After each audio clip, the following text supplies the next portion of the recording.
muito bem-vindos ao espaço virtual do Conselho Regional de Medicina Veterinária do Estado de São Paulo. Iremos dar início a mais um evento do ciclo de palestra de responsabilidade técnica, idealizado pela Comissão de Responsabilidade Técnica do Regional, cuja presidente é a doutora Rosimeire Viola Bosch e está presente conosco. Seja bem-vinda, doutora. Boa tarde a todos, muito obrigada. Obrigada pela presença de todos. Doutor Manhoso, agradeço ao seu aceito, sua presença, e em nome do doutor Odemilson Donizete Moceiro, presidente do nosso regional, dou boas-vindas a todos. Muito obrigado, doutora. Todo mês tivemos palestras com temas importantes sobre a responsabilidade técnica e hoje, a última do ciclo, o tema é Gestão da Responsabilidade Técnica em Instituições de Ensino. E temos a honra de contar com o palestrante, o Dr. Fábio Fernando Ribeiro Manhoso. Ele que é médico veterinário formado pela primeira turma de Medicina Veterinária da Unimar, é especializado em homeopatia, mestre e doutor pela Unesp, campus Botucatu e Jaboticabal, respectivamente. É vice-presidente do CRMVSP e presidente da Comissão de Educação do Conselho e coordenador e docente do curso de Medicina Veterinária da Unimar. Seja bem-vindo, doutor. Boa tarde a todos. Boa tarde, professora Rosimeire Bosch, presidente da Comissão de Responsabilidade Técnica, nossa tesoureira. Boa tarde, Renata, Henrique, Salomão, Melissa, enfim. Boa tarde a todos. Uma alegria estar aqui hoje com vocês, nessa quarta-feira, aqui direto de São Paulo, aqui direto da sede, podendo aqui contribuir com a medicina veterinária num tema muito importante e, confesso, até pouco explorado, não é, Rose, que é a responsabilidade técnica em estabelecimentos de ensino, é, que geralmente é uma atribuição do coordenador, do diretor. Algumas instituições aí é, possuem responsáveis técnicos de forma até distinta, né?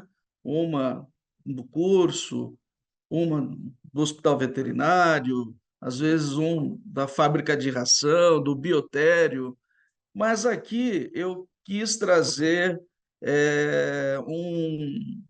um grande guarda-chuva, vamos dizer assim, para que a gente tenha a noção da informação, porque o coordenador, o diretor, enfim, esses que administram o curso de uma maneira ampla, eles precisam estar cientes, não é, de todas as atribuições e de tudo aquilo que diz respeito ao exercício maior dentro de um curso de medicina veterinária.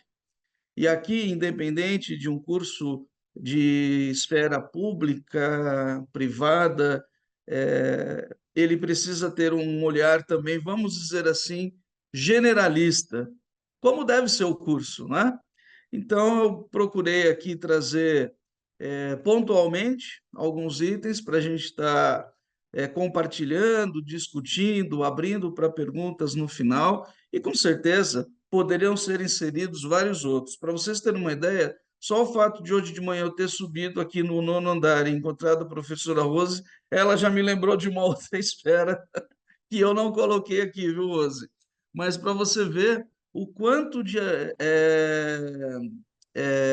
o quanto que envolve, né, essa ação do médico veterinário responsável técnico. Eu não quero dizer do responsável técnico somente perante o conselho, mas aquele que realmente vai responder, ou, no mínimo, vai respingar.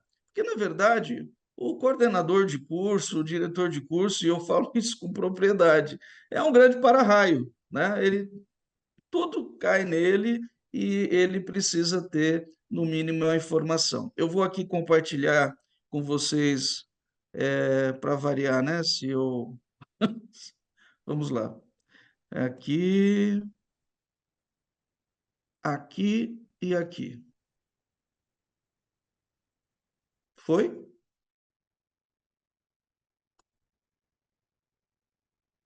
ok? Ok. Saúde a todos, olha só, um cafezinho brasileiro, Saúde, Manhoso. mas realmente é muito bom estar aqui com vocês, podendo compartilhar esse momento. Então, sejam muito bem-vindos.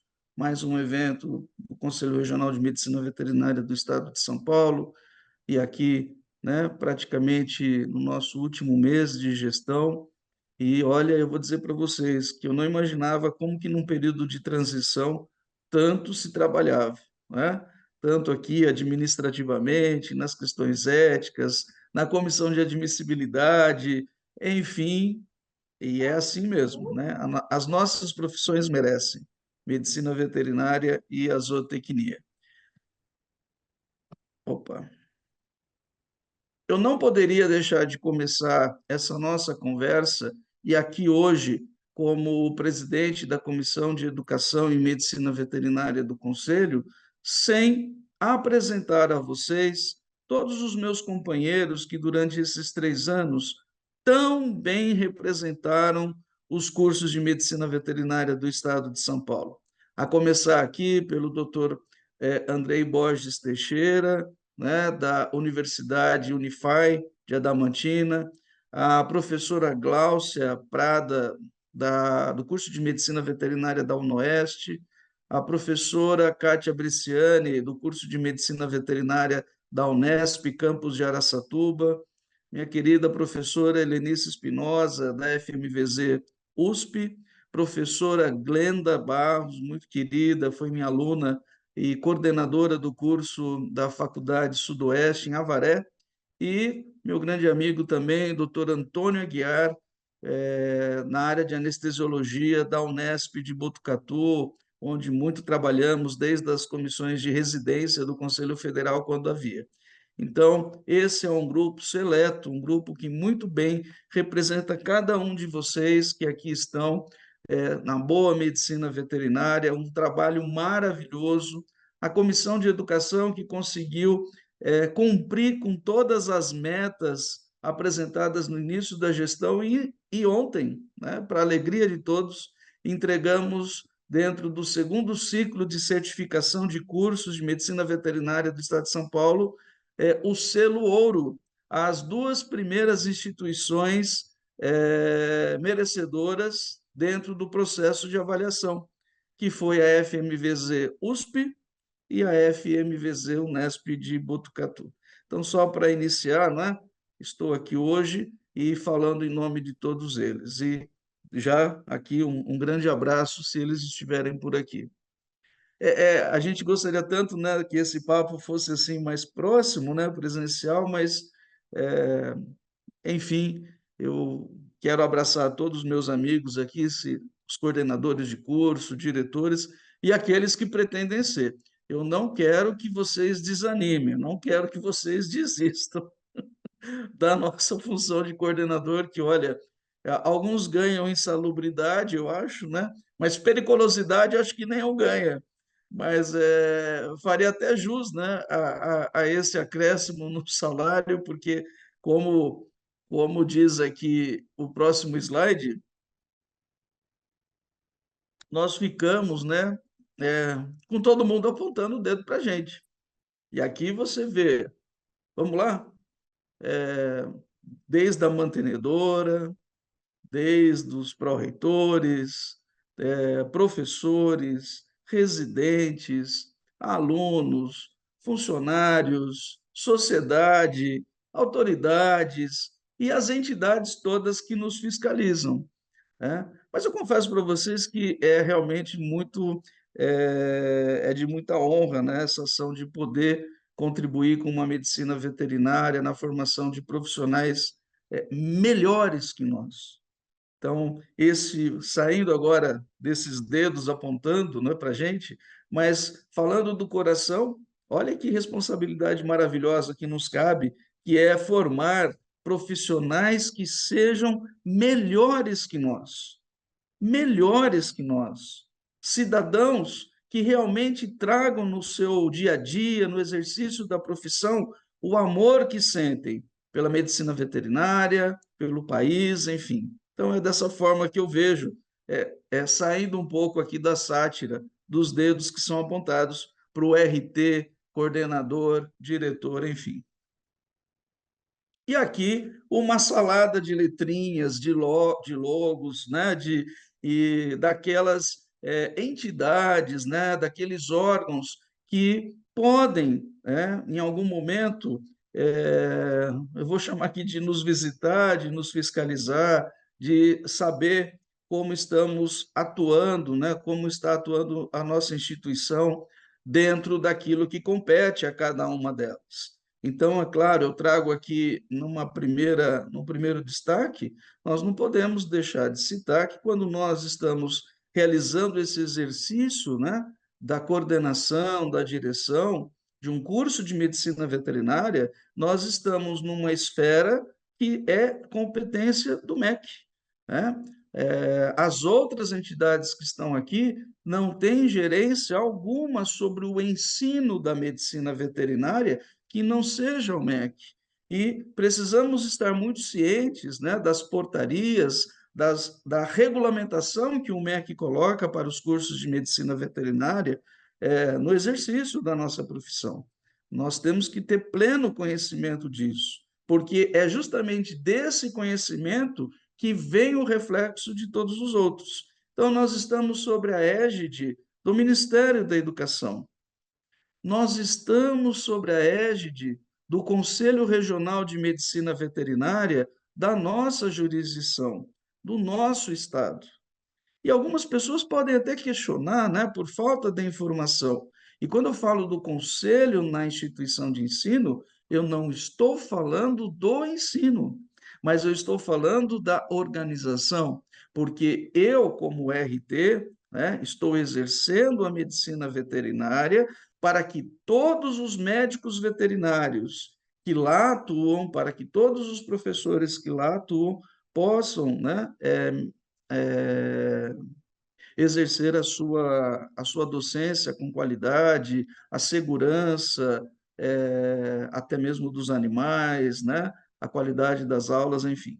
Então, quando nós falamos do CRMV nas faculdades, vocês vão ver que eu vou trazer aqui alguns exemplos daquilo que o Conselho vai exigir de nós, como exigiu e exige de mim, na minha instituição, na Universidade de Marília. A vigilância sanitária, que na verdade nós gostaríamos que a vigilância sanitária estivesse em todos os estabelecimentos veterinários, né? Mas nós, nas instituições de ensino, com certeza seremos visitados pela vigilância, talvez pelo Ministério da Agricultura em algum momento, pela CETESB, quando nós falamos da questão dos resíduos sólidos, do meio ambiente, do tratamento de esgoto, né? E, claro, do Conselho Nacional de Controle de Experimentação Animal, do CONSEA. Inclusive, aqui do CONSEA, um estreitamento importante, né, que ocorreu aí na última gestão do nosso querido Dr. Francisco Cavalcante de Almeida, enquanto presidente do Conselho Federal, até mesmo em parceria, buscando uma aproximação com as faculdades, fazendo com que a legislação seja cumprida na questão do bem-estar animal, do uso racional dos animais e passíveis, sim, de fiscalização. E a doutora Rose hoje me lembrou, Fábio, o IBAMA. Sim, poderia pôr aqui o IBAMA, né? Poderia colocar aqui, enfim, mas me exemplifiquei aqui nesses 6, né? Para que nós aqui troquemos um pouco de figurinha, tá bom? Quero começar com essa resolução que, olha, não dá mais para a gente falar sobre as novas diretrizes curriculares nacionais dos cursos de graduação em medicina veterinária, né?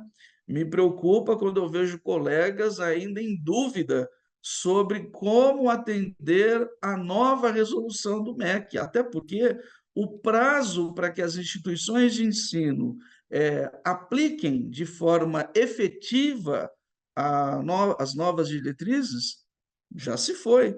Não temos mais o que discutir do que deve ser, como deve ser, a interpretação da resolução. Ela foi exaustivamente discutida em vários seminários, em vários formatos, em vários encontros, né?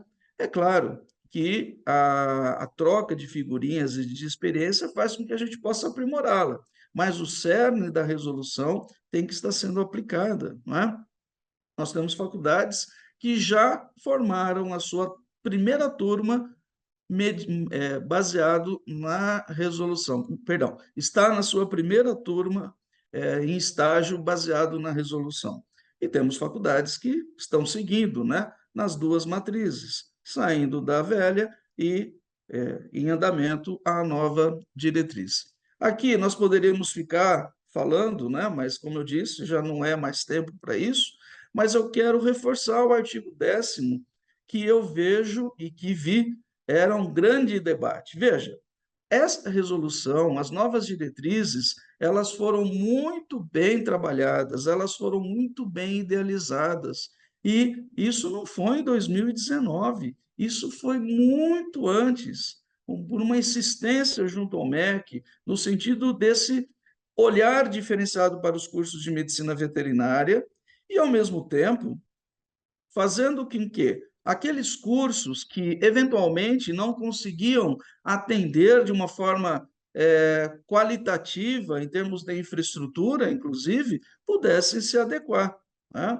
E então, esse artigo 10º, acho que vem bem aqui exemplificar aquilo que nós temos que trazer, que é, por exemplo, a questão dos estágios. Nós não temos mais apenas o estágio curricular obrigatório no 10º termo. Algumas instituições já faziam esse exercício, né, do estágio sendo no seu último ano do curso. Agora é para todos, porém, com uma particularidade. O nono termo, então, quinto ano, nono termo, nono semestre, ele tem que ser um estágio oferecido dentro da instituição. Quando a gente fala de um estágio feito dentro da instituição, é para que atenda todas as grandes áreas da medicina veterinária. Então, quando a gente coloca, por exemplo, que aqui no parágrafo 1º fala que essa distribuição precisa estar muito bem equilibrada, não é?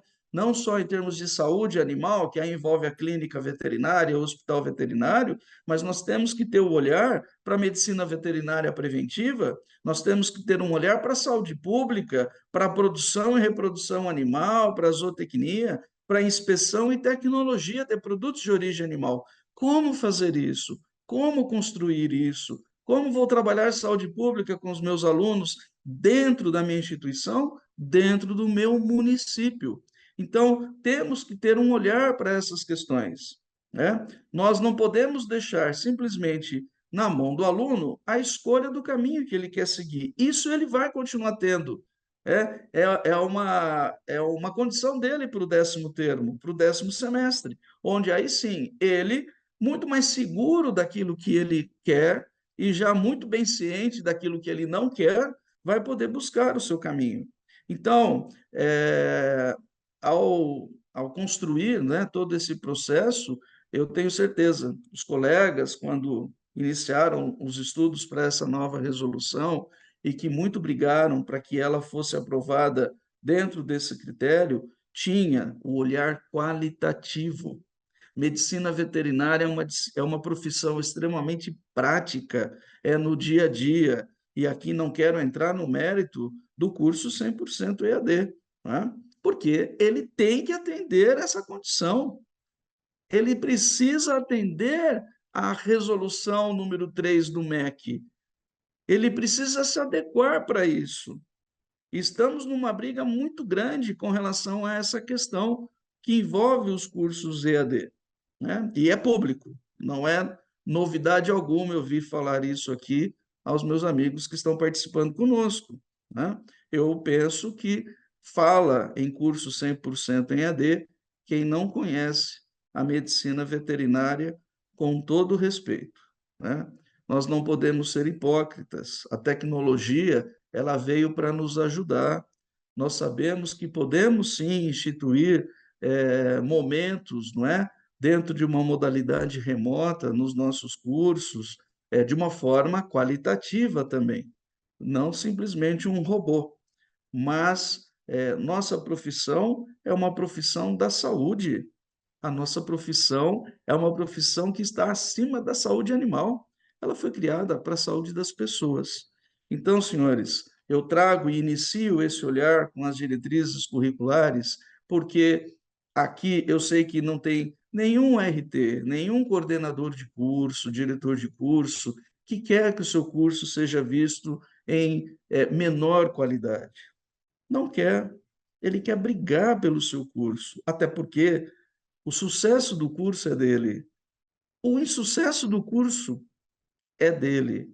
Então, assim, esse olhar e que a gente possa junto dar condições para que os coordenadores, RTs, diretores possam chegar nas suas mantenedoras e, de uma forma sábia, né, ter a persuasão e mostrar que não é o que ele quer, mas sim o que deve ser feito. Então, numa resolução como essa, não existe a palavra pode, existe o verbo deve. Então, precisamos ter esse olhar, ok? Então, eu trago esse primeiro item aqui com relação ao MEC, porque se eu sou o diretor do meu curso, o coordenador do meu curso, né, independente de ser o RT junto ao conselho, eu preciso ter esse conhecimento e aplicar justamente aquilo que eu obrigatoriamente preciso, né? Vamos lá. Ainda dentro desse campo, do Ministério da Educação, por meio do INEP, nós temos o ENAD. O ENAD é um instrumento governamental que avalia a qualidade dos cursos no país, e dentre eles, o da medicina veterinária. Nós realizamos aí o ENAD em novembro, né, do ano passado. Eu tive a honra e a alegria de fazer parte da comissão diária, né? Nós participamos da construção, da elaboração da prova do ENAD, e confesso a vocês, brigando muito, todos nós, os 7 membros, para uma prova qualitativa, para uma prova atual, e acredito que chegamos nisso. Já analisamos o relatório, né, do próprio INEP referente à prova, já passamos por essa fase e eu acredito que em breve vocês já terão acesso a esse relatório, que é extremamente pedagógico, é um relatório assim maravilhoso, completo, estatístico e com um diagnóstico maravilhoso, né, do que foi o ENAD da medicina veterinária. Eu me permito trazer aqui alguns itens, porque nós não sabemos os resultados, nós acreditamos, conforme foi dito, que o resultado do ENAD sai até 31 de agosto para as instituições, né? Mas nós temos, assim, já um olhar geral, né, de como foi a prova. Uma informação muito boa. Primeiro, a medicina veterinária teve uma das melhores provas do ENAD, com um índice de acerto médio que quase beirou aí os 50%. Pela informação que tivemos, uma das melhores provas dentre todas aquelas que foram aplicadas no mesmo ENAD para tantos outros cursos. É claro que poderia ter sido melhor, a gente sempre espera isso, mas nos conforta saber que a medicina veterinária teve essa média considerável aí próximo aos 50%, em torno de 48,9%. Né? É, tivemos aí uma percepção por parte dos alunos que foi uma prova fácil, né? Não foi muito fácil, mas foi uma prova fácil, dentro de um tempo correto, uma prova atual. Isso aí é aquela percepção que os alunos colocam no final da prova, né? E uma coisa que me chamou bastante atenção também foi referente à questão discursiva do componente específico, que foi sobre justamente influenza aviária. Ninguém pode dizer que esse tema não seria abordado no ENAD, porque se teve um tema que foi também exaustivamente debatido durante 2023, foi justamente influenza aviária. Então, assim, o que a gente pode tirar desta avaliação, né, da questão dissertativa que está lá no relatório? Infelizmente, não só na veterinária, mas acredito em todos os outros, muitos alunos ainda deixam em branco, algum item, poucos deixam em branco essa pergunta como um todo. Alguns alunos simplesmente colocam uma resposta, às vezes, num tom evasivo, dando ao avaliador a responsabilidade de inserir algum resultado em cima daquilo que ele escreveu. Alguns, num português até que lamentável, como escrevendo fluente aviária, né? Fluência aviária, um aspecto de que o aluno eventualmente estava com pressa e poderia ter uma interpretação melhor daquilo que se perguntou. Então, quando se pergunta sobre a epidemiologia da doença, fica claro que ele não sabe o que é epidemiologia. Quando ele coloca, por exemplo, que o impacto na saúde pública seria um impacto na economia do país. Veja, o impacto na economia do país, né? Ainda se fosse o impacto na economia do país, referente ao custo hospitalar das pessoas infectadas, eu não sei, mas assim, fica claro, né? É aquilo que todos nós que somos professores vemos nas nossas provas. Às vezes o aluno responde de uma forma para que assim, quem sabe eu tiro aqui um 0,2, um 0,25. Mas veja que com tudo isso, né, foi uma prova muito atual, um bom resultado e que espero que as instituições de vocês e a minha também sejam muito bem contempladas aí nesse resultado que deve sair até o dia 31 de agosto. Mas eu trago aqui para vocês alguma informação, como essa. Olha só, nós tivemos no Brasil 362 cursos de medicina veterinária avaliados, né, no ENAD 2023. Desses, nós tivemos 73 cursos de instituições públicas, 289 de instituições privadas, o que dá aí 359 cursos na modalidade presencial e 3 cursos EAD participando desse ENAD.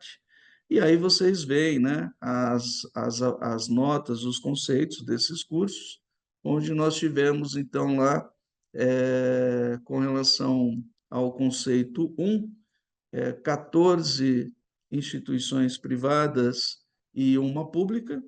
No conceito 2, 91 cursos de instituições privadas e um pública.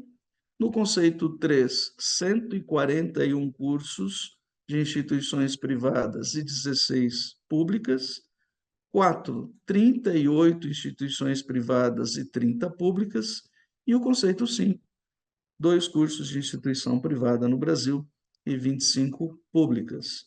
E os 3 cursos na modalidade EAD ficaram aí com o conceito 2. E quando a gente traz isso para a porcentagem, a gente vê, é uma curva de Gauss, né? Onde a gente tem aqui algumas avaliações que precisam ter um olhar qualitativo por parte das instituições, um diagnóstico, né? A grande maioria dos cursos aí dentro do conceito 3, e na outra ponta, os cursos com melhores índices 4 e 5, onde fica também aí a observação, né, dos cursos na esfera pública com maior participação, justamente dentro desses conceitos 4 e 5. Então, esse é um cenário que os senhores já vão estar recebendo, também os gestores, esse relatório, e também cada curso, o seu relatório específico do curso, né? Para que assim possam fazer um trabalho efetivo em cima aí da sua matriz, com seus professores, enfim.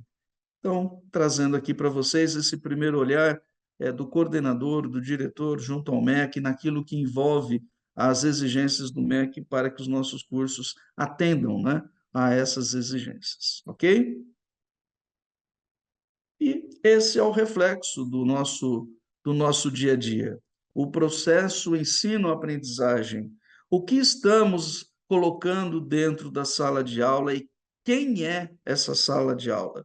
Quem está sendo o protagonista dessa sala de aula? O que estamos ofertando aos nossos alunos e exigindo dos nossos alunos? E aí eu digo, senhores, a vocês, né, a mudança do cenário acadêmico hoje é muito evidente, né? Se nós pegarmos aí há 10 anos atrás, nós tínhamos um olhar dos alunos que ingressavam na medicina veterinária. Hoje, quando se pergunta a um aluno por que veio fazer medicina veterinária, muitas das respostas, né, talvez 99%, é porque eu gosto de animais, e a própria sociedade não conhece a medicina veterinária, e o jovem que está dentro dessa sociedade não conhece a medicina veterinária, não tem ideia do que é a medicina veterinária. Ele simplesmente tem a visão do estetoscópio, da saúde animal, e focado em cães e gatos, na grande maioria das vezes, né? E aí que vem a única chance que esse jovem tem de conhecer é, a essência da medicina veterinária, as 88 frentes da medicina veterinária, e é óbvio que ele não vai ver na universidade as 88 frentes, mas é na universidade. E nós não podemos privar o aluno disso.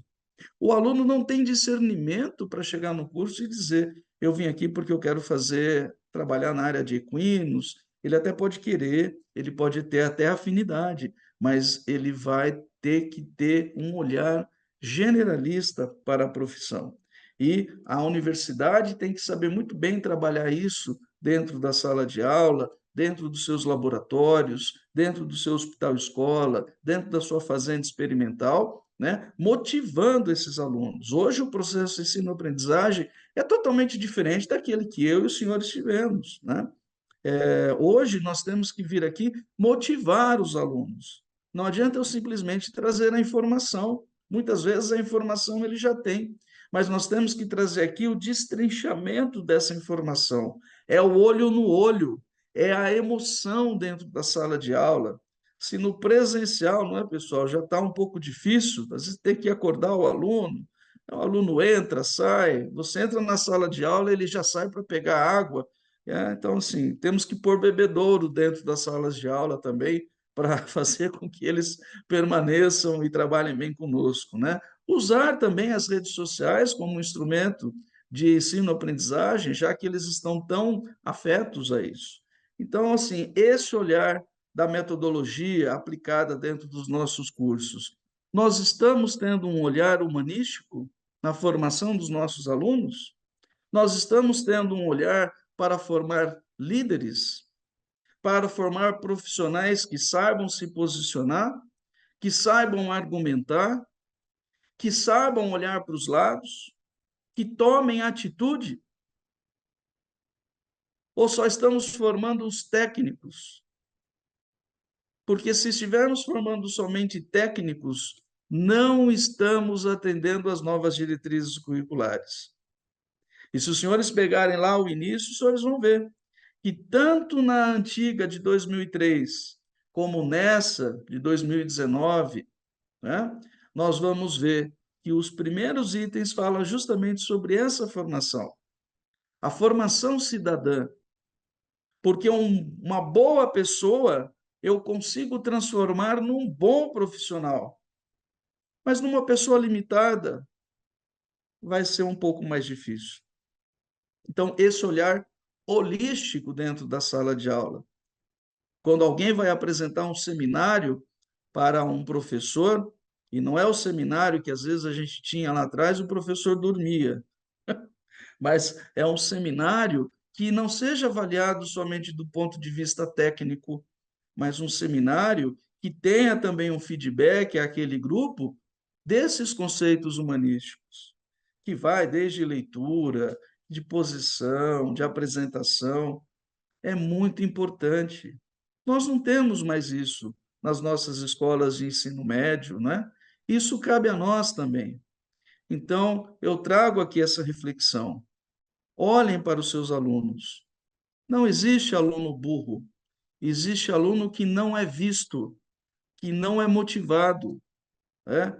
E como é maravilhoso poder estar dentro de uma sala de aula, né? Eu também dou aula, é um momento que nós descansamos, confesso para vocês, não é? Estar dentro de sala de aula. Às vezes ficamos um pouco chateados porque preparamos tanto, né? E tem lá sempre aquele grupo que talvez não esteja tão antenado, mas aí cabe a nós buscar ferramentas para que a gente chame esse grupo também para o debate. ok?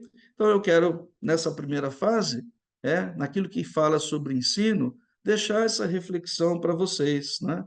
Eu sei que no presencial aqui, muito eu aprenderia com vocês, mas trazer um pouco dessa nossa preocupação, e que não é de hoje, vem lá desde, né, do começo de 2012, onde a gente já tinha essa preocupação, a formação cidadã, porque nós somos contratados pelo nosso currículo e somos mandados embora, às vezes não muito, já imediatamente, pela nossa personalidade, por não sabermos nos posicionar quando somos demandados. Vamos entrar aqui em algumas resoluções do Conselho Federal e que diz respeito ao ensino. E quando somos fiscalizados por um agente do conselho, por um fiscal do conselho, ele pode utilizar, inclusive, dessas resoluções. E aqui vamos fazer, inclusive, alguma argumentação de que as coisas precisam ser renovadas, adequadas para o momento ideal. Então, veja, se a resolução não foi revogada, como é o caso da resolução 595 de 1992, ela precisa ser aplicada, né? E o que fala a resolução 595? Olha lá, hein? 1992, eu tinha cabelo. Especificar como deve ser a ministração de disciplinas especificamente médico-veterinárias. E leia aqui comigo, olha, artigo 1º, especificar que é privativa do médico veterinário a administração de disciplinas que constam exclusivamente do currículo pleno do médico veterinário, ministrados nos ciclos básicos e profissional. Quando eu vou lá para o ciclo básico, eu posso trazer aqui como exemplo anatomia, fisiologia. Então, hoje, por essa resolução, o professor de anatomia ser médico veterinário, eu penso assim que é fato, não se discute, né? A fisiologia, nós podemos encontrar alguns entraves, né? Mas é o que a lei fala, a resolução fala. Já nas disciplinas que são profissionalizantes, não se discute, é óbvio. Tudo que envolve saúde animal é privativo do médico veterinário. Então, patologia, clínica, cirurgia, anestesiologia, diagnóstico por imagem, patologia clínica, patologia veterinária, e assim vai, né? As terapêuticas. Mas aqui tem uma que é imunologia veterinária. Será que imunologia somente cabe ao médico veterinário ministrar? Então, no nosso conceito, isso precisaria ser revalidado, reanalisado, reconstruído. Porque dentro das disciplinas básicas, nós temos realmente algumas que cabe somente ao médico veterinário.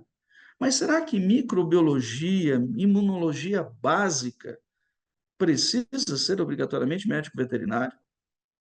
Então, precisamos ter esse olhar de atualização. Eu fui fiscalizado em cima dessa resolução. E para mim foi extremamente importante. Por quê? Porque eu consegui dar um start aqui para o Conselho de São Paulo, que essa resolução, em alguns momentos, não se cabe. Então, aquele que fiscaliza também precisa ter um olhar de discernimento. Não podemos olhar simplesmente de uma forma fria o que está escrito numa resolução. Então, eu achei que foi muito importante, né, quando fui fiscalizado e propositalmente para sentir na pele, como coordenador de curso, como seria a resposta a dar a quem estava me fiscalizando. Olha só, que se referem à inseminação artificial dos animais e à inspeção sanitária dos produtos de origem animal. Então, fica uma coisa um pouco abrangente, né? Poderia ser um pouco melhorada, deixando um pouco mais claro o que é privativo. A gente sabe que nas áreas de saúde, né, de inspeção, Mas tecnologia de produtos de origem animal é privativo do médico veterinário? A tecnologia de produtos de origem animal é uma área concorrente, não é? Então, assim, estou trazendo aqui para vocês para que também vocês vejam que nós fazemos o exercício aqui também do outro lado, né? Falando aqui como vice-presidente do Conselho e presidente da Comissão de Educação. E ela traz lá no parágrafo único, mas esse parágrafo único ele foi inserido em 2016, né? Já trazendo a preocupação com a modalidade à distância presencial. Então, ele deixa claro aqui que as disciplinas que envolvem saúde animal, clínica e cirurgia veterinárias, preventiva, saúde pública, zootecnia, produção animal, inspeção e tecnologia de produtos de origem animal devem ser ministradas exclusivamente sob a modalidade presencial, ok? Então, começa aí o choque, né, das ideias dentro da modalidade de ensino. 1992, parágrafo único, 2016. Outra resolução do Conselho Federal, e que também vamos aqui, né, analisar e fazer algumas observações no sentido de que ela precisa ser revista. Olha que interessante, vocês estão assistindo uma palestra do Conselho, onde a gente coloca os aspectos positivos de uma resolução, mas também a necessidade de uma revisão. Essa de 2016. Veja, ela trata dos cenários de aprendizagem relacionado ao hospital veterinário de ensino ou à clínica veterinária de ensino e também à fazenda de ensino para a formação do médico veterinário. E aí, eu vou trazer só dois artigos, né? Olha o que fala o artigo 5º. O hospital veterinário e a clínica veterinária de ensino deverão dispor de instalações adequadas e equipamentos suficientes, quantitativa e qualitativamente, para a prestação dos seguintes serviços essenciais, dois pontos. E aí vão vir vários incisos. Primeiro inciso, para exemplificar os vários. Clínica médica de pequenos animais. O curso precisa provar que ele faz, no mínimo, 750 casos novos por ano. E o mesmo olhar com a quantidade respectiva para cirurgia de pequenos, para grandes animais, para exames da patologia clínica, da patologia animal, da reprodução animal. Enfim, ele traz um número que fala de casuística. Veja, parágrafo 1º.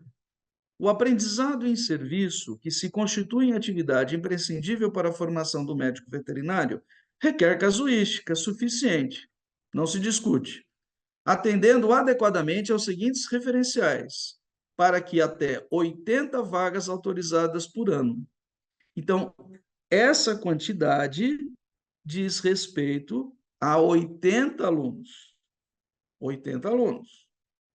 Se no seu curso entrou 150, você vai dobrar esse número. Parágrafo 2º. Dada a natureza dos serviços prestados e da infraestrutura requerida, em nenhuma hipótese será permitida a utilização de instalações conveniadas. O que significa que, os meus exames eu tenho uma parceria com o laboratório X e mando tudo para lá. Não pode. Tudo tem que ser feito dentro do hospital veterinário e clínica veterinária de ensino. Observem a denominação que se traz nessa resolução: Hospital Veterinário de Ensino, Clínica Veterinária de Ensino. Então, ninguém aqui vai contra que um estabelecimento que trabalha em ensino precisa ter infraestrutura. E se uma infraestrutura que não se discute é justamente, no mínimo, a clínica veterinária. E é claro que ela precisa ter casuística, ela precisa ter infraestrutura, equipamentos, não é? Ela precisa ter preceptoria. Requisitos esses também muito importantes para a residência. Mas aqui Eu já fiz esse olhar, já deixei claro o posicionamento da Comissão de Educação, inclusive, que penso não ser uma função do Conselho definir quantidade.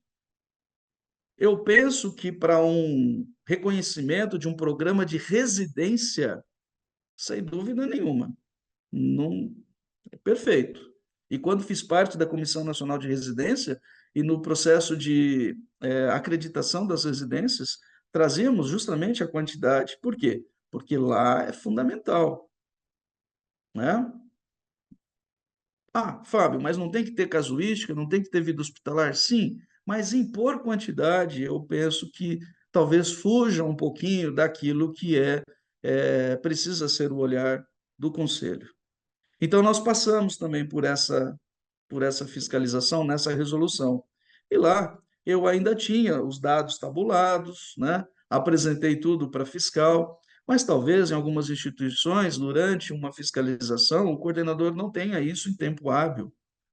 Então, veja, eu acho que é uma via de duas mãos, de dois caminhos, né? Ninguém discute aqui a importância da presença da infraestrutura, ninguém aqui discute a questão da casuística, é claro, para o aluno ter a vivência hospitalar, não é? E da preceptoria. Mas eu penso que talvez nesses moldes, eu penso que poderia ser revisto, poderia ser atualizado, e é claro que quem tem um hospital veterinário não pode ter nada de instalação conveniada. A clínica veterinária de ensino, o hospital veterinário de ensino, ele é um outro ambiente de trabalho diferente de um privado que visa as questões comerciais. E aqui, olha, eita, muito bom. Opa! Então, aquele era o artigo 5º, que falava da parte do hospital, inclusive de grandes. Aqui é o artigo 6º, que fala sobre a fazenda de ensino. Então, nessa resolução, o curso tem que ter uma fazenda de ensino. E ele deverá, né, contemplar as grandes áreas da produção animal, bovinocultura de corte e leite, avicultura, suinocultura, equidicultura, ovino e caprinocultura, piscicultura, podendo ter inclusive outros. Mas aqui chama atenção, no 7º, olha lá, a fazenda de ensino tem por objetivo dotar o aluno de uma visão integrada e sistêmica de cadeias produtivas, tendo como fundamento a sustentabilidade socioeconômica e ambiental. E no seu parágrafo único, a fazenda de ensino poderá ser própria ou conveniada, ok? Então, dentro da esfera fazenda de ensino, diferentemente da parte de saúde animal, que envolve a clínica ou o hospital, ela pode ser própria ou conveniada. Dentro de uma avaliação, como o nosso processo de acreditação de cursos, de certificação de cursos, pontua mais quem tem a sua fazenda própria. Porque é óbvio, né? Então, assim, mas veja que aí não é para uma fiscalização, é por um outro objetivo voluntário que a instituição busca, que é a sua acreditação, a sua certificação, ok? É um olhar diferente. Então, a resolução 595, que fala sobre quem pode administrar a disciplina, o que é privativo do veterinário, o que precisa ser na modalidade presencial. A resolução 1137, ela traz muito da infraestrutura de um hospital, de uma clínica, de uma fazenda e como deve ser, inclusive, o aspecto quantitativo. E é nesse aspecto quantitativo que eu penso que precisaria ter um olhar mais atualizado, e dentro da abrangência de que realmente cabe ao sistema Conselho Federal, conselhos regionais. Mas também somos fiscalizados, não é? Baseado na resolução 1275 de junho de 2019. E ela conceitua e estabelece as condições para um funcionamento de estabelecimentos médicos veterinários de atendimento a animais de estimação de pequeno porte. Essa resolução não fala de fazenda. Essa resolução não fala nada de grandes animais. Ela traz o que deve ser um estabelecimento para pequenos animais. Ela fala, estabelece, caracteriza o que é um consultório, o que é uma clínica e o que é um hospital veterinário. E aqui, senhores, eu trago fotos da minha instituição, porque eu sei que muitos colegas foram fiscalizados pelo conselho, né? E eles eram cobrados, né? Olha, o senhor tem aqui uma placa, hospital veterinário, nos seus impressos está escrito hospital veterinário, mas o senhor não é um hospital veterinário. Então, hospital veterinário é aquele que funciona de forma ininterrupta, 365 dias do ano, 24 horas. Se eu chegar com um animal com otite às 2 da manhã, eu vou ser atendido. Nós temos realmente muitos estabelecimentos universitários que ainda denomina-se de forma explícita hospital veterinário e que não é. E aqui também vou trazer a vocês e compartilhar com vocês uma boa discussão que São Paulo, em vários momentos, teve e solicitou. A criação, dentro dessa resolução, da modalidade Hospital Veterinário de Ensino. Nome esse que está lá na resolução 1137. Porque o Hospital Veterinário de Ensino, ele não tem fins lucrativos. Ele não tem cunho comercial. Ele tem cunho educacional. E eu vejo com bons olhos a inclusão dessa modalidade, o que já se tinha no passado, né? Então, ao sair essa resolução, até então, nós tínhamos tudo como hospital veterinário, eu não fui autuado pelo conselho aqui, né? Nem era dessa gestão, né? E aí nós tivemos que trocar. Saiu o hospital veterinário, e aí entrou medicina veterinária. Agora, um aluno nunca vai falar clínica veterinária. Os professores não falam clínica veterinária, a sociedade não fala clínica veterinária. Todos falam hospital veterinário, né? Mas temos que utilizar a denominação correta, temos que cumprir a legislação. Então, que fique aqui a vocês, né, que são, como eu, coordenadores, responsáveis técnicos, essa primeira observação, mas que também vocês tenham ciência de que em vários momentos, inclusive na gestão passada, doutor Mário Pulga, doutor Francisco no Federal, na sua primeira gestão, nós cobrávamos isso, de que houvesse, né, acrescentado nessa resolução a figura do hospital veterinário universitário ou de ensino que seja, num funcionamento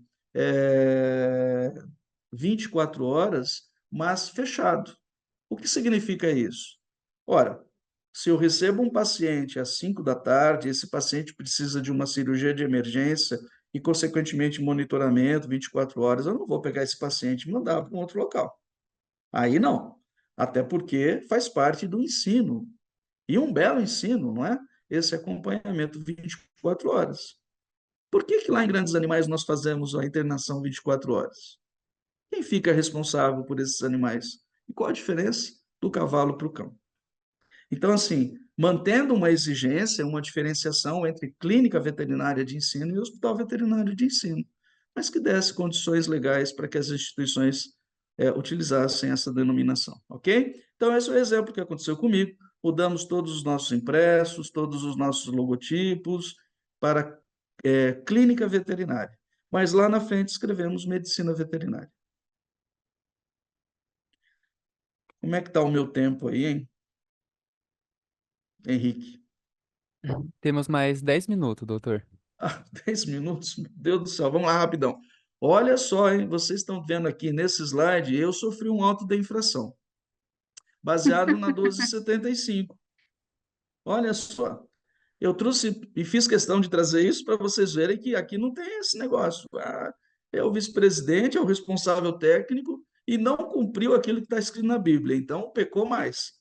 Na verdade, fomos autuados por esses dois motivos. Nós não tínhamos lá na frente a placa dizendo do horário de funcionamento do estabelecimento veterinário.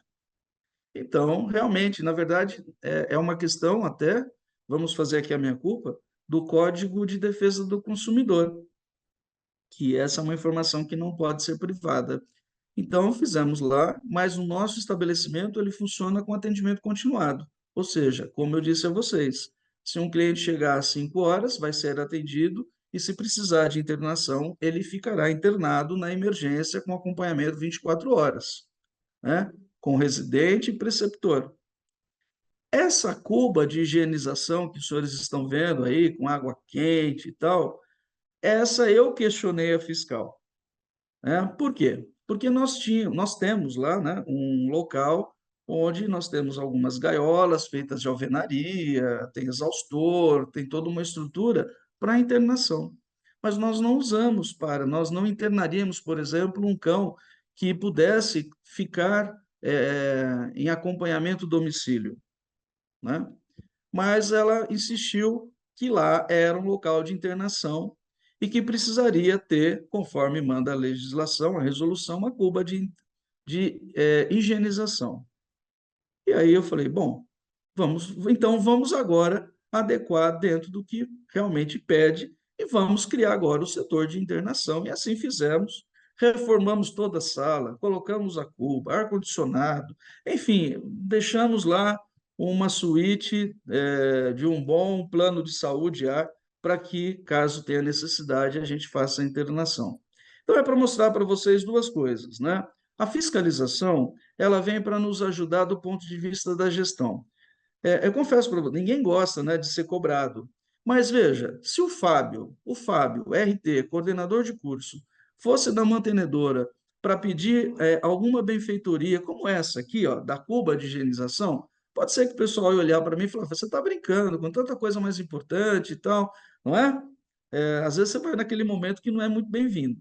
Mas quando você tem um olhar de fora, um olhar como esse, e que fala: olha, você precisa disso, é atendido na hora. É diferente. Então, que nós tenhamos um olhar para a fiscalização do Conselho, e eu sempre fiz isso com o antigo fiscal, que era o Adriano Polegato, quanto para a nova fiscal, que é a Mirella, eu sempre tive uma fala: tenha um olhar exigente. Por quê? Porque é justamente nesse documento que muitas vezes você consegue algumas benfeitorias que você já até tentou. É claro que não foi o caso aqui da cuba de higienização, mas eu aproveitei e fiz todo um local agora apto a fazer a internação. Ok, pessoal? Vamos lá. Pois é, então, mas não vai. Vamos partir aqui para a vigilância sanitária. Quando eu disse no início que eu gostaria muito que a vigilância sanitária fosse em todos os estabelecimentos veterinários, e aí eu falo também como vice-presidente do conselho, é porque seria um esforço a mais para nós na qualificação dos estabelecimentos veterinários em vários aspectos. Hoje, infelizmente, a vigilância sanitária fiscaliza somente os estabelecimentos veterinários que trabalham com raio-x, né? Com radiações ionizantes, e ela não fiscaliza os outros estabelecimentos. Então, é claro que nós, como sendo um hospital-escola, temos lá, né, todo o sistema de radiologia, digital, fixo, móvel, enfim, e quando eles nos fiscalizam, eles vão direto para esse setor. Aí está os dosímetros, porque isso é uma exigência, né? As características de construção, a lâmpada de emergência, as identificações de cuidado, enfim. Então, eles têm esse olhar. Mas eu também aproveito quando eles vão para pedir, né, uma visita integral. Então, veja, eu mesmo peço: olha, dê uma olhada, andem em todos os locais e me ajudem, né, justamente num olhar de fora. Sabe aquela questão que você fala para todo mundo que não pode pôr comida dentro da geladeira do laboratório, onde tem meio de cultura, etc., e parece que você fala, entra e sai, né? Aí quando chega alguém da vigilância sanitária, vai lá, abre e vê, dá uma canetada, aí você chega lá e fala: pessoal, não é possível. Olha só o que foi apontado numa fiscalização. Então, eu vejo assim, eu vejo como sendo um instrumento de gestão, e eu confesso a vocês, a vigilância sanitária já me ajudou muito, até com o uniforme, porque é uma briga, né, para o pessoal poder usar aquele uniforme que você fala. Pessoal, o uniforme não é frescura, é uma forma de apresentação. né? O sapato fechado, as meninas que vão com sapato, com salto desse tamanho. Ah, não é porque eu não gosto, é porque não pode. Ó, o sapato tem que ser fechado porque é um recinto hospitalar. Então, se você fala sozinho isso, olha, mas que absurdo, você está querendo falar até do sapato. Não, eu estou falando do ponto de vista sanitário. Então, a vigilância sanitária é uma grande auxiliar. Confesso a vocês, uma vez por ano eles passam por lá. Mas eles vão nos estabelecimentos que trabalham com radiação. Mas também tem um olhar para os medicamentos controlados. E o conselho também tem um olhar muito fixo com relação a isso.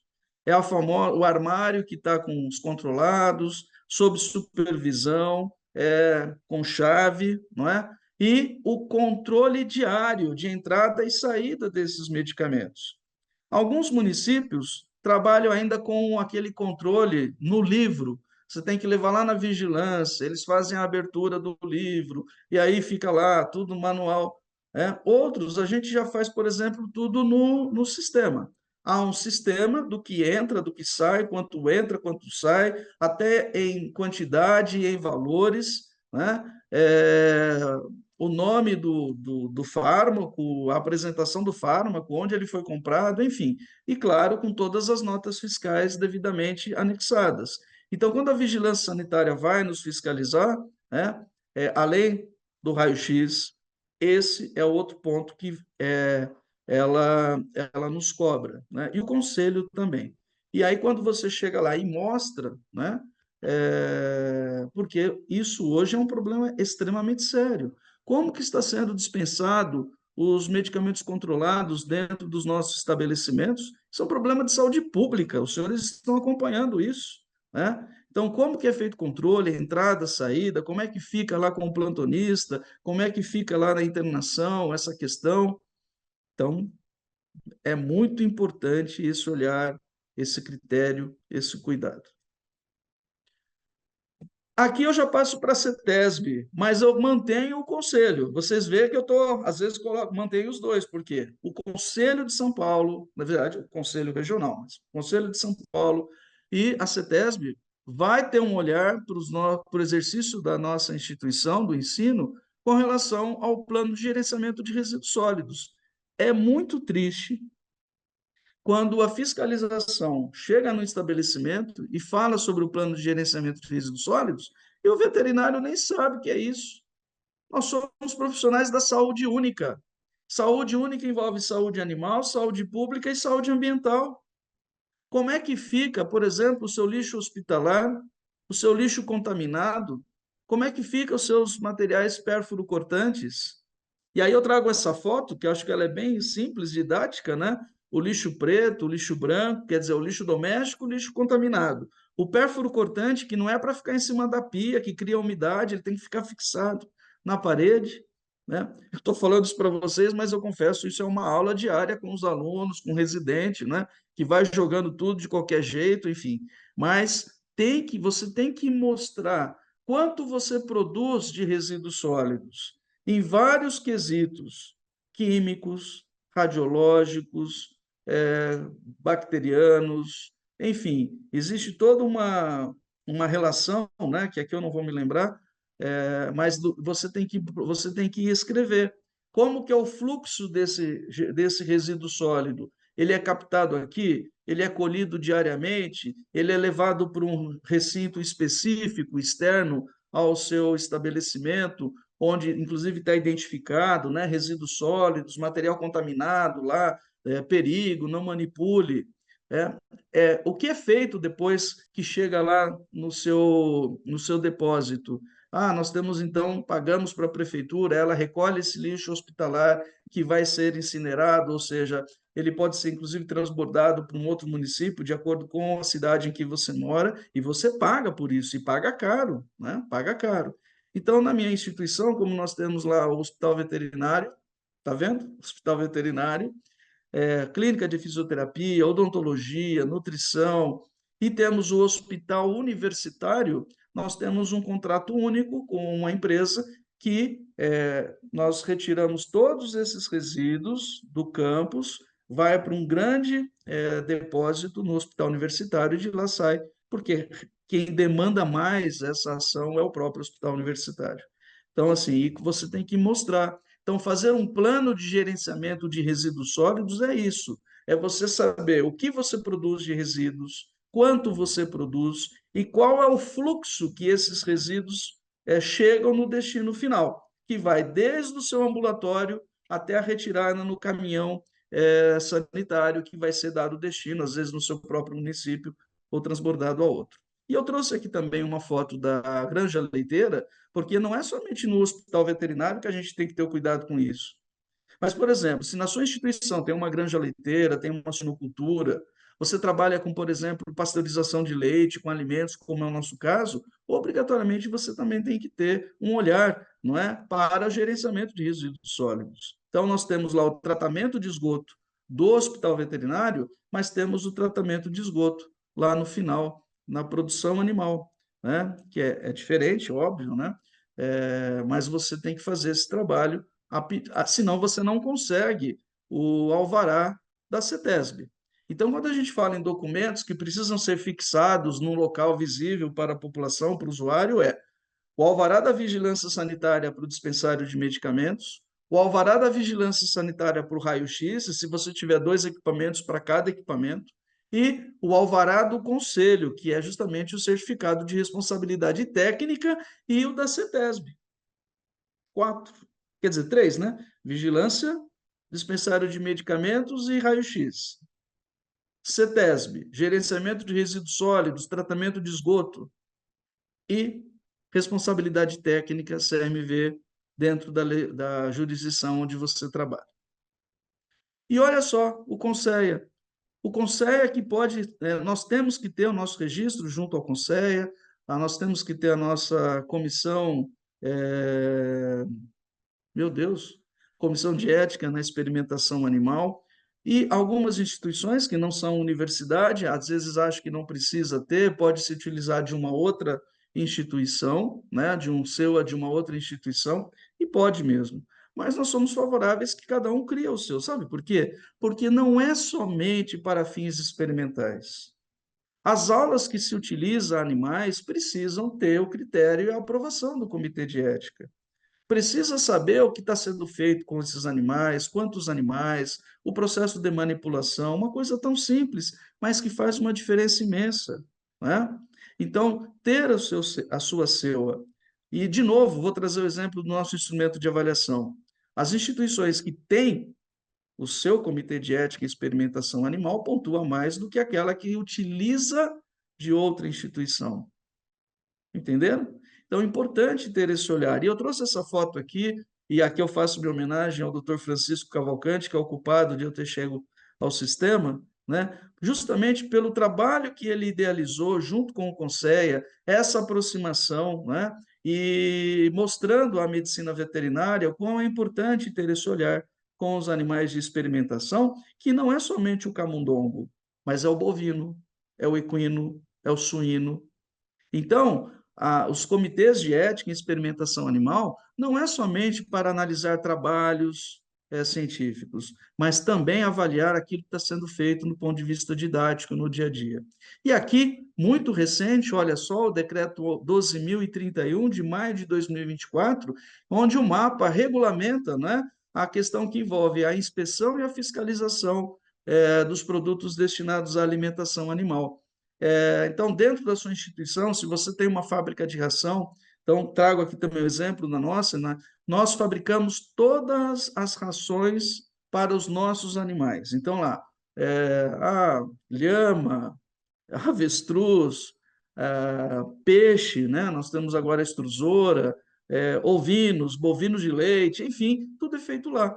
Então, nós precisamos ter ciência do que a legislação nos manda. Porque, veja, formar um aluno em nutrição animal não significa formar o aluno para fazer fórmulas. Ele precisa entender o que a legislação, inclusive, hoje demanda para que, se ele sair amanhã para atuar nessa área, ele saiba orientar como responsável técnico aquele que está empregando esse aluno na área de nutrição animal. Então, essa é uma resolução recente e que agora as instituições, mas as empresas, né, que comercializam esses produtos deverão estar atentos a isso. Estou acabando. E, por último, aqui, a Resolução 1138 de 2016, que é o nosso Código de Ética. Nós temos que estar cientes daquilo que diz o Código de Ética. Em vários momentos, esse Código de Ética vai permear o nosso curso de medicina veterinária, desde a sala de aula, desde uma aula prática, dentro do hospital, da clínica veterinária, da fazenda experimental. E um exemplo básico é a questão do prontuário, né, Rose? A Rose adora prontuário. Então, assim, o veterinário não sabe o que é prontuário. O veterinário, várias vezes, ele vai sofrer um processo ético porque ele não entregou o prontuário, que não é dele. O prontuário não é da clínica veterinária da Unimar, não é da clínica veterinária da Unoeste, né? O prontuário é do dono do animal. Quando alguém solicita um prontuário, você não pode dar um relatório, você tem que dar o prontuário. É claro que você vai armazenar o seu prontuário, né? Você tem que ter a cópia, até porque você tem que guardar por no mínimo 5 anos esse prontuário, mesmo que o animal venha a óbito. Na medicina, 10 anos. Então, eu trago esse exemplo do Código de Ética porque em muitas denúncias que viram processos éticos é porque o dono do animal solicita e o veterinário não dá o prontuário. Então, colegas que trabalham nas faculdades, né, eu sei que muitas estão totalmente informatizadas e isso é fantástico. Hoje acontece o seguinte, quando pede prontuário para o veterinário, ele fala: pô, eu perdi o meu sistema justo nesse dia. Ah, faça-me um favor. Mas nós das faculdades, mantenham o impresso. Por quê? Porque se com o impresso já está difícil entender o que o aluno está escrevendo, às vezes tem tanta sigla, às vezes você não consegue entender a letra, apesar que a minha letra também, só os meus orientados da pós-graduação, e olha lá, entendem. Mas, assim, é muito importante o prontuário. Então, estudem o código de ética, compartilhem o código de ética, né, para que não ocorra nenhum desconforto também no dia a dia dentro da esfera onde você atua. E, para encerrar, olha que beleza. Nós aqui nos esforçando, o senhor aí às 2 horas da tarde, né? Que horas são? Bom, estamos aqui falando já há 1 hora para ter uma publicidade dessa. A publicidade também precisa ter um olhar ético. Nós não podemos fazer uma publicidade que diminua a dignidade da nossa profissão. Se fala muito das publicidades, né? Quando tem a campanha da castração, traga seu cão, ganhe, compre um cupom para 5 banhos e ganhe uma consulta. Olha que espetáculo isso! Mas olha uma propaganda de ensino. Como é que faz com um negócio desse? A Black das Blacks. Olha onde nós chegamos, Black Friday, do ensino. Será que a gente consegue falar de qualidade com Black Friday do ensino? O Black Friday da medicina veterinária? Nós já vimos isso, por exemplo, na medicina, no direito. Chegou a hora de se formar na área de saúde. Farmácia, fono, fisioterapia, medicina veterinária, nutrição, terapia ocupacional. Bolsas de 50% e são cursos reconhecidos. E são mesmo. E aí não é culpa do conselho. Não é culpa do conselho. Quando nós assumimos aqui, a gente era bombardeado sempre, não, Rose? O conselho tem que fechar curso.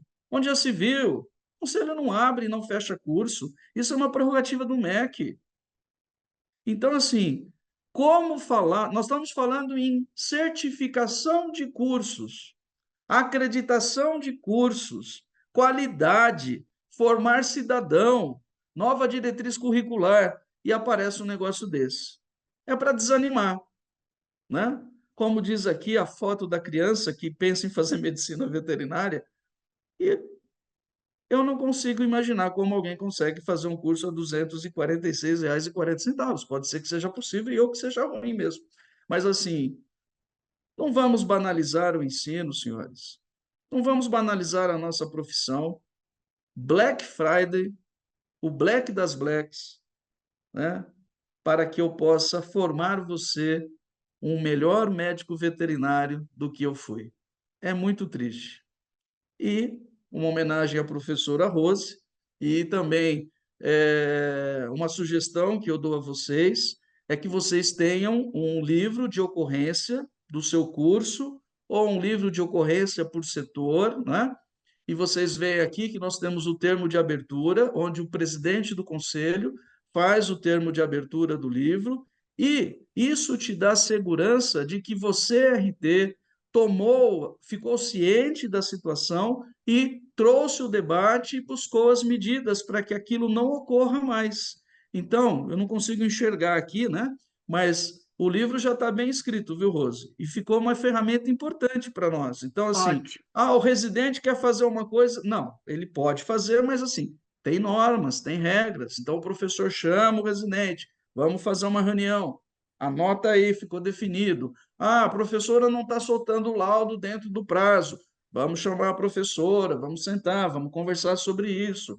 Olha, um animal lá da fazenda chegou no hospital numa situação um pouco temerária. Pô, por que chegou nisso? Vamos sentar, vamos documentar, para que não ocorra mais isso. Então, é um instrumento de gestão, até para que o RT fique. Porque, assim, se eu for acionado por uma denúncia ética e eu prove ao conselho que eu tomei as medidas, estou livre. É a história do prontuário, é a história do livro de ocorrência. Então, quando o MEC fala para nós, senhores, não adianta vocês dizerem para nós que você tem um projeto A, um projeto de extensão B. Nós temos que deixar isso documentado. É a mesma coisa aqui no Conselho, é a mesma coisa na vigilância, é a mesma coisa do Conceia. Tudo tem que ser provado, tudo tem que estar documentado. E, última frase, é mais fácil defender quem faz do que quem não faz. É mais fácil defender quem faz do que quem não faz. Eu espero ter contribuído aqui com essa fala, dessa 1 hora, desculpa que eu excedi meu tempo, e que os senhores estejam atentos a isso, conhecer e atentar ao cenário atual. Nós não vivemos mais como era há 10 anos. Hoje, os nossos alunos são totalmente diferentes, ansiosos, às vezes com receios, até às vezes com medo, senhores, às vezes com medo de manipular o animal, não por medo de levar um coice de um cavalo ou uma mordida de um cachorro, mas por pena, por achar que aquele procedimento pode trazer algum desconforto para aquele animal que ele está atendendo dentro do estabelecimento veterinário, da fazenda, enfim. Então, que os senhores acompanhem isso, conheçam o cenário atual da medicina veterinária, fiquem atentos a essa evolução. Tudo vai transcorrer da melhor forma. Eu agradeço imensamente aqui à professora Rosimeire Bosch por ter me proporcionado esse momento ao apagar das luzes. Agradeço ao Henrique, à Renata, toda a equipe do Conselho pela ajuda de sempre, e agradeço especialmente a vocês que estão aqui comigo, né, nesse momento. Sintam-se todos abraçados, acolhidos, e contem comigo. Esse é o meu e-mail pessoal da instituição, fabiomunhoso@unimar.br. Estarei sempre à disposição de vocês. Muito obrigado. Muito obrigado, doutor Fábio, pela palestra. Doutora Rose, a senhora tem algum complemento? Sim, não, eu queria agradecer, né, Fábio? O privilégio de tê-lo conosco é nosso, né? É nosso, de todos os que estiveram presentes aqui. Olha, 59 pessoas presentes desde o início da palestra. E é imprescindível que se fale disso, né? E eu não poderia deixar, primeiro, nem de ter esse assunto como um assunto central da Comissão de Responsabilidade Técnica e nem de chamar nenhuma outra pessoa que não fosse você para falar a respeito disso. Então, o privilégio é Obrigado. nosso e eu agradeço muito. Eu acho que todos estão felizes, a gente só vê elogios aqui ao lado e tem algumas Sim, perguntas. Pois isso não. mesmo. O... Caiu, Henrique? Congelou. Congelou, Henrique?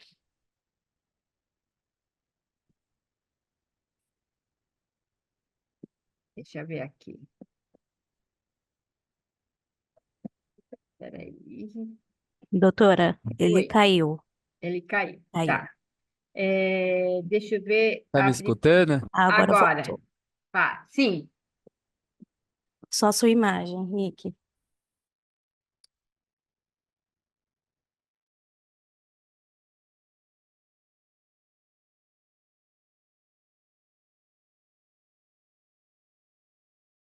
Deixa eu voltar. ó, tá aqui, ó.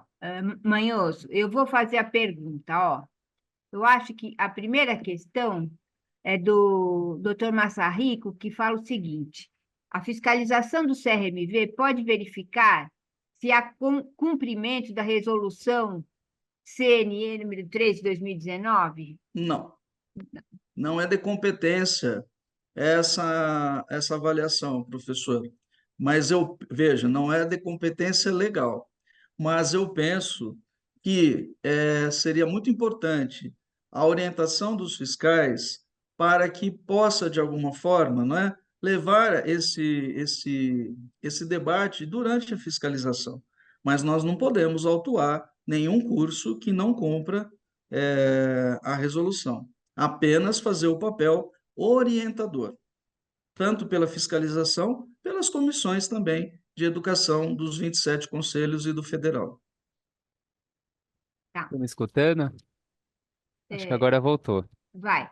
A próxima A pergunta. próxima, complementou. Quanto à administração de disciplinas especificamente médico-veterinárias, Resolução 59/1992.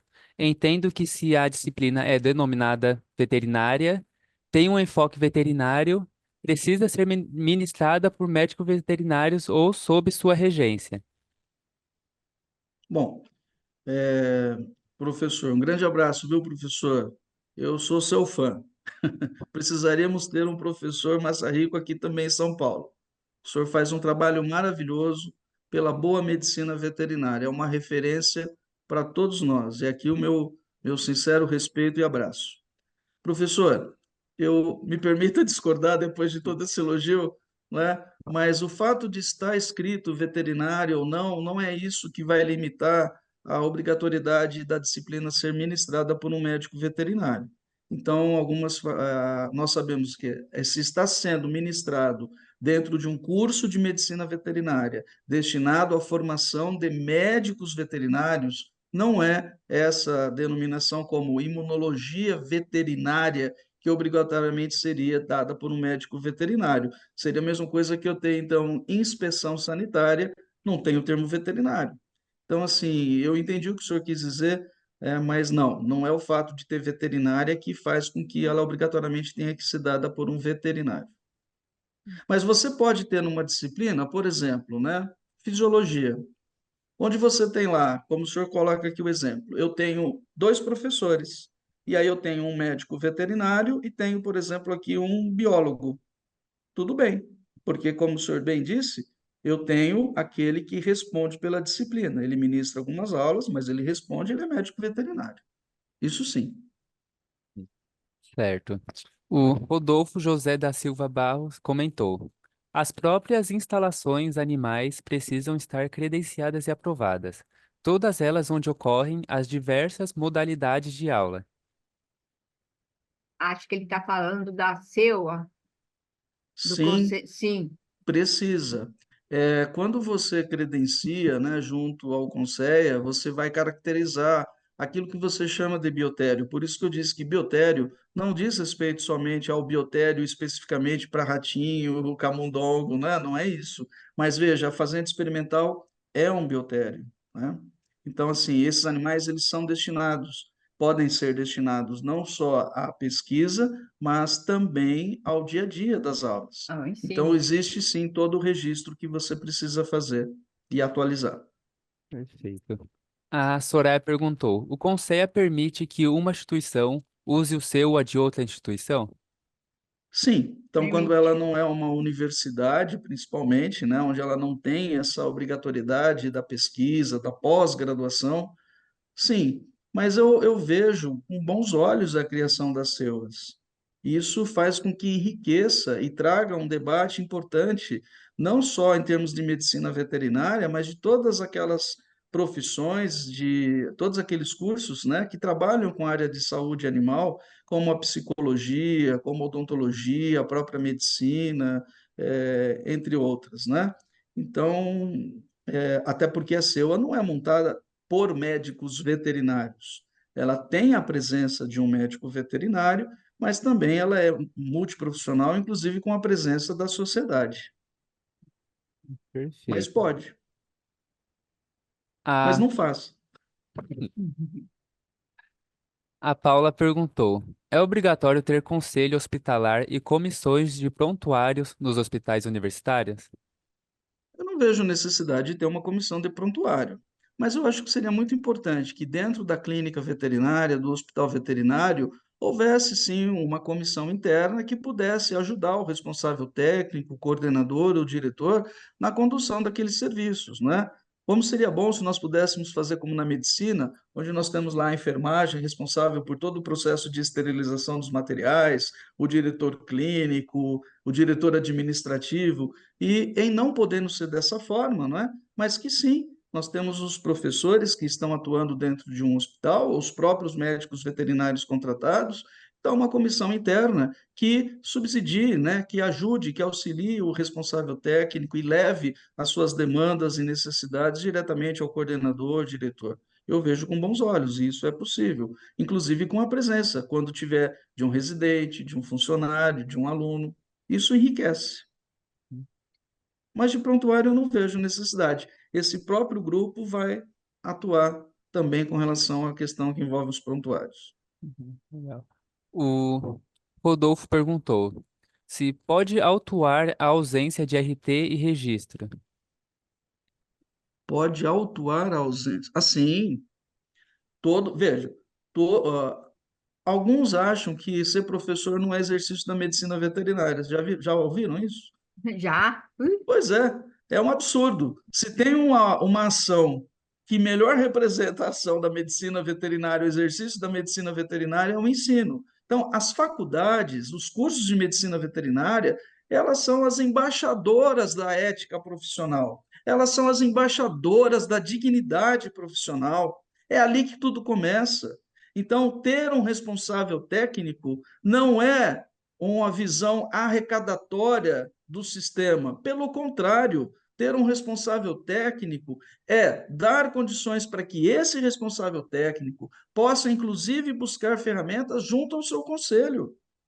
É diferente.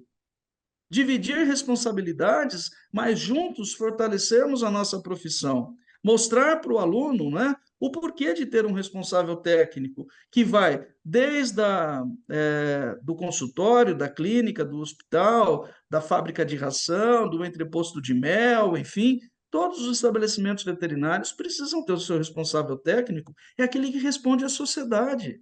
Não é o dono do estabelecimento. O dono do estabelecimento vai responder quando demandado pelo responsável técnico por aquela benfeitoria, não a realizou. E esse não realizar causou danos à sociedade ou aos animais que ali foram atendidos. De novo, é fácil defender quem age. Quem omite não é possível. Perfeito. A Suzana comentou: Fábio foi meu professor na graduação. Tenho profunda admiração e gratidão eterna por tanto aprendizado e por ser um super exemplo. Muito obrigado, viu, Suzana? Você é muito querida, muito obrigado pela Muito fala, ela legal. é recíproca. A Maria Eugênia perguntou: em relação à criação da modalidade Hospital Veterinário de Ensino, existe algum retorno positivo do CFMV? Até o momento, não. Essa gestão, inclusive, é uma gestão recente, né, da professora Anelisa. Acredito que ainda não tenha demandado esse assunto até ela, mas nas gestões passadas elas foram exaustivamente solicitadas, né, inclusive de forma presencial. É apenas uma demanda, vamos dizer assim, estrutural. De novo, os hospitais veterinários das instituições de ensino não têm finalidade comercial, eles são educacionais. Por mais que eu coloque placas lá de clínica veterinária, vocês viram eu mesmo chamando de hospital veterinário todo o tempo aqui.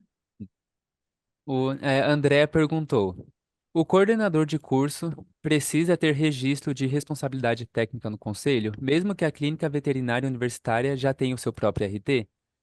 Então, boa essa pergunta, hein, Andréia, né? Achei também. Andréa. Maravilhosa a sua pergunta. Lá no início, não sei se vocês lembram, né? Eu disse assim: olha, eu vou fazer um grande guarda-chuva. Pelo menos por quê? Porque o diretor, o coordenador, o responsável técnico precisa ter o conhecimento de tudo como funciona.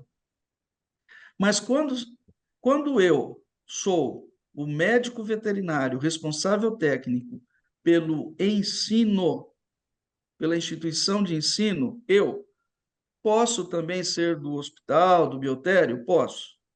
Mas ter um responsável técnico só pelo hospital e não ter pelo ensino, aí não. Então, eu posso ser um mega super responsável técnico, né?